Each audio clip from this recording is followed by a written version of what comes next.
ಮತ್ತೊಂದು ಕಡೆ ಇಂಡಿಗೋ ವಿಮಾನಗಳ ಅಧ್ವಾನ ಅದಿವತ್ತೂ ಕೂಡ ಮುಂದುವರಿತಾ ಇದೆ. ದೇಶದಾದ್ಯಂತ ಇಂಡಿಗೋ ಗೋಳು ಮುಂದುವರೆದಿದ್ದು ಇವತ್ತು ಕೂಡ ಬಹಳಷ್ಟು ಪ್ರಯಾಣ ರದ್ದಾಗಿದೆ ಅನ್ನುವಂಥದ್ದು ಗೊತ್ತಾಗ್ತಾ ಇದೆ. ನೋಡಿ, ಇವತ್ತು ಒಟ್ಟು 650 ವಿಮಾನಗಳ ಅಂದ್ರೆ ಪ್ರಯಾಣ ರದ್ದಾಗಿದೆ.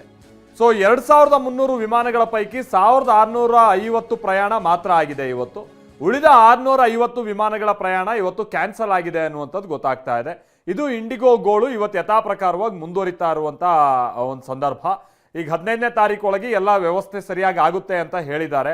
ಆಮೇಲೆ ಕೇಂದ್ರ ಸರ್ಕಾರ ಕೂಡ ಬಹಳ ತಡವಾಯಿತು. ಕೇಂದ್ರ ಸರ್ಕಾರದ ವಿಮಾನಯಾನ ಇಲಾಖೆ ಇದಕ್ಕೆ ಸಂಬಂಧಪಟ್ಟಂಗೆ ಕ್ರಮ ತೆಗೆದುಕೊಳ್ಳೋಕೆ ಮುಂದಾಗಿದ್ದು. ಈಗ ಒಂದು ಸ್ಟ್ರಿಕ್ಟ್ ಆಗಿ ಒಂದು ಸೂಚನೆ ಕೊಟ್ಟಿದ್ದಾರೆ. ಆಮೇಲೆ ಲಗೇಜ್ಗಳನ್ನ ವಾಪಸ್ ಕೊಡಿ ಬೇಗ ಅಂತ ಹೇಳ್ಕೊಂಡ್ಬಿಟ್ಟು, ಅದಾದ ನಂತರದಲ್ಲಿ ಇವರ ಹಣ ರಿಫಂಡ್ ಆಗಬೇಕು ಆದಷ್ಟು ಬೇಗ ಅನ್ನುವಂಥ ಸೂಚನೆಯನ್ನ ಕೊಡಲಾಗಿದೆ. ಅದೆಲ್ಲ ಈಗ ತ್ವರಿತವಾಗಿ ಮಾಡ್ತಿದ್ದೀವಿ ಅಂತ ಇಂಡಿಗೋ ಸಂಸ್ಥೆ ಹೇಳ್ಕೊಂಡಿದೆ. ಬಟ್ ಅದರ ನಡುವೆನೆ ಇವತ್ತೇನಾದ್ರೂ ಸರಿ ಹೋಗ್ಬೋದು ವ್ಯವಸ್ಥೆ ಅಂತ ಅಂದ್ಕೊಂಡಿದ್ವಿ, ಬಟ್ ಇಲ್ಲ, ಇವತ್ತು ಕೂಡ ಸುಮಾರು 650 ವಿಮಾನಗಳ ಪ್ರಯಾಣ ರದ್ದಾಗಿದೆ ಅನ್ನೋದು ತಿಳಿದು ಬರ್ತಾ ಇದೆ.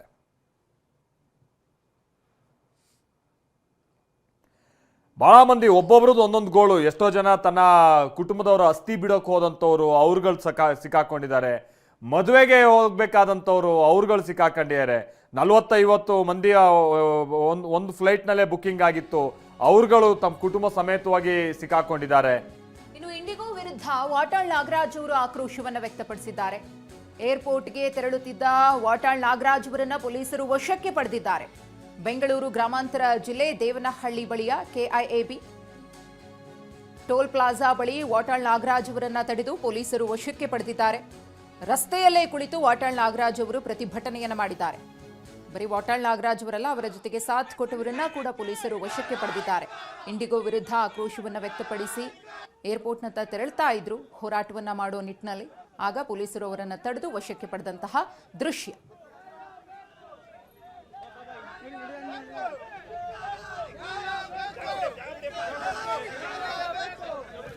ಇಂಡಿಗೋ ಸುಮಾರು 5 ದಿನದಿಂದ ಸಾವಿರಾರು ವಿಮಾನಗಳನ್ನು ನಿಲ್ಲಿಸಿ ಕೋಟಿ ಕೋಟಿ ಜನರಿಗೆ ತೊಂದರೆಯಾಗಿದೆ. ಯಾರು ಹೊಣೆ? ಕೇಂದ್ರ ಸರ್ಕಾರನೂ ಮಾತಾಡ್ತಾ ಇಲ್ಲ, ರಾಜ್ಯ ಸರ್ಕಾರ ಮಾತಾಡ್ತಾ ಇಲ್ಲ. ಏನಿದೇನು ಜವಾಬ್ದಾರಿ ಇದೆಯಾ ದೇಶದಲ್ಲಿ? ಪಾರ್ಲಿಮೆಂಟ್ ಸದಸ್ಯರು ಅವರು ಮಾತಾಡ್ತಾ ಇಲ್ಲ.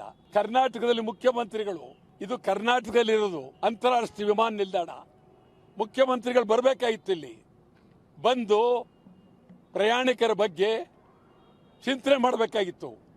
ಕೇಂದ್ರ ಸರ್ಕಾರದ ಪರವಾಗಿ ಎಲ್ಲ ವಿಮಾನ ನಿಲ್ದಾಣಕ್ಕೆ ಅವರ ಮನುಷ್ಯ ನೇಮಕ ಮಾಡಬೇಕಾಗಿತ್ತು. ಪಬ್ಲಿಕ್ ರಿಲೇಷನ್ ಆಫೀಸರ್ ನೇಮಕ ಮಾಡಬೇಕಾಗಿತ್ತು. ಇವತ್ತು 5 ದಿನದಿಂದ ಪ್ರಯಾಣಿಕರಿಗೆ ಕೋಟಿ ಕೋಟಿ ರೂಪಾಯಿ ನಷ್ಟ ಆಗಿದೆ. ಅದೊಂದೇ ಅಲ್ಲ, ಆಸ್ಪತ್ರೆಗೆ ಹೋಗಬೇಕಾದವರು ತಡೆ ಹಿಡಿದಿದ್ದಾರೆ. ಕಾಶಿಗೆ ಹೋಗಿ ಸತ್ತವರು ಬೂದಿ ಹಾಕದು ತಡೆ ಹಿಡಿದಿದ್ದಾರೆ. ಇದು ದೇಶದಲ್ಲಿ ತುರ್ತು ಪರಿಸ್ಥಿತಿಗಿಂತ ಕೆಟ್ಟದು, ತುರ್ತು ಪರಿಸ್ಥಿತಿಗಿಂತ ಕೆಟ್ಟು. ಪ್ರಧಾನಮಂತ್ರಿಯವರು ಯಾಕೆ ಗಮನ ಹರಿಸಿಲ್ಲ? ಸುಮಾರು 2,500-3 ಸಾವಿರ ವಿಮಾನಗಳನ್ನ ತಕ್ಷಣ ನಿಲ್ಲಿಸಿದ್ದಾರೆ. ಯಾರು ಮುಖ್ಯಸ್ಥರು ಕೂಡಲೇ ಅರೆಸ್ಟ್ ಮಾಡಬೇಕು, ಬಂಧನ ಮಾಡಬೇಕು. ಇಂಡಿಗೋ ವಿಮಾನದ ಯಾರ್ಯಾರಿದ್ದಾರೆ ಮುಖ್ಯಸ್ಥರು ಎಲ್ಲರನ್ನು ಬಂಧನ ಮಾಡಬೇಕು. ಇಡೀ ಇಂಡಿಗೋ ಕೇಂದ್ರ ಸರ್ಕಾರ ತೆಗೆದುಕೊಳ್ಬೇಕು. ಕೇಂದ್ರ ಸರ್ಕಾರವೇ.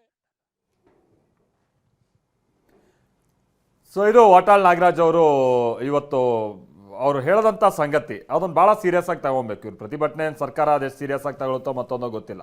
ಬಟ್ ಅವ್ರು ಹೇಳಿರುವಂಥ ವಿಚಾರ ಇದೆಯಲ್ಲ, ಜನ ಹೆಂಗೆ ಅನುಭವಿಸ್ತಾ ಇದ್ದಾರೆ ಸಮಸ್ಯೆ ಅಂತೇಳಿ, ಕೇಂದ್ರ ಸರ್ಕಾರ ಇದ್ರ ಬಗ್ಗೆ ಭಾಳ ಗಮನ ಕೊಡಬೇಕಿತ್ತು. ಈಗೇನೋ ರೇಟ್ ಕಾರ್ಡು ಮತ್ತೊಂದು ಎಲ್ಲ ಫಿಕ್ಸ್ ಮಾಡಿದ್ದಾರೆ. ಬಟ್ ಅದನ್ನು ಹೊರತಾಗಿಯೂ ಕೂಡ ಭಾಳ ಕ್ವಿಕ್ ಆಗಿ ಇದಕ್ಕೆ ಸಂಬಂಧಪಟ್ಟಂಗೆ ಸಮಸ್ಯೆ ಬಗೆಹರಿಸೋ ನಿಟ್ಟಿನಲ್ಲಿ ಮುಂದಾಗಬೇಕು.